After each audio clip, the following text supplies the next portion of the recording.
Breaking news. EU could be crushed? Panicked Brussels chief Tajani reveals Trump and Putin risk. European Parliament President Antonio Tajani has admitted the European Union could be crushed as it faces hostility from both the United States and Russia in a dire warning to the bloc. In a shock interview, the Italian politician said the EU had lost some of its identity and role in recent years. He also warned the EU could face a fight for its future amid outspoken criticism by both Washington and Moscow. Mr. Tajani said, "A few years ago, the European Union managed to be the bridge between the United States and Russia.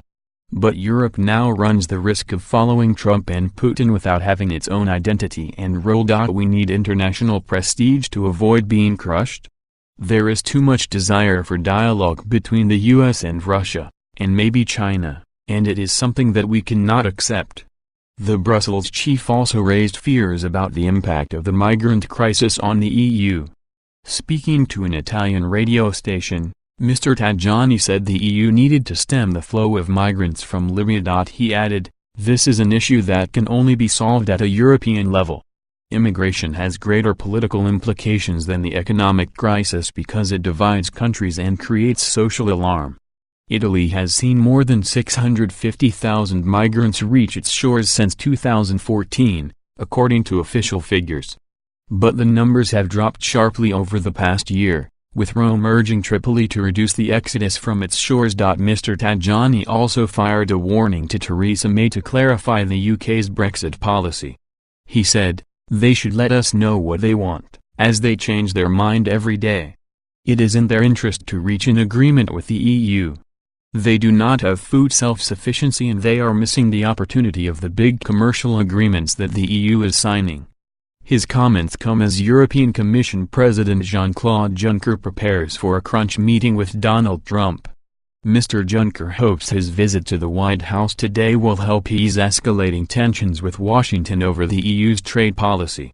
Washington threatened to spark a trade war with Brussels last month by imposing tariffs on EU steel and aluminium. Mr. Trump recently branded the EU a foe of the US because the bloc applies high duties on American car imports. Ahead of the meeting, EU officials have dampened expectations about what Mr. Juncker can achieve. A Commission spokesman yesterday said, "I do not wish to enter into a discussion about mandates, offers because there are no offers. This is a discussion, it is a dialogue and it is an opportunity to talk and to stay engaged in dialogue." Meanwhile, Germany's Foreign Minister Heiko Maas insisted Europe would stick together and not give in to Mr. Trump's threats. Mr. Maas said, "It is good that Jean-Claude Juncker will be in Washington tomorrow to talk and to seek a solution. But we are not heading to negotiations with a pistol at our chest. I don't think threats bring us closer to a solution. We in Europe must stick together. I hope that we succeed in resolving this via consensus, but we will not be threatened and climb down so easily. In the end, all sides would lose, also the Americans. I hope the United States will realize this."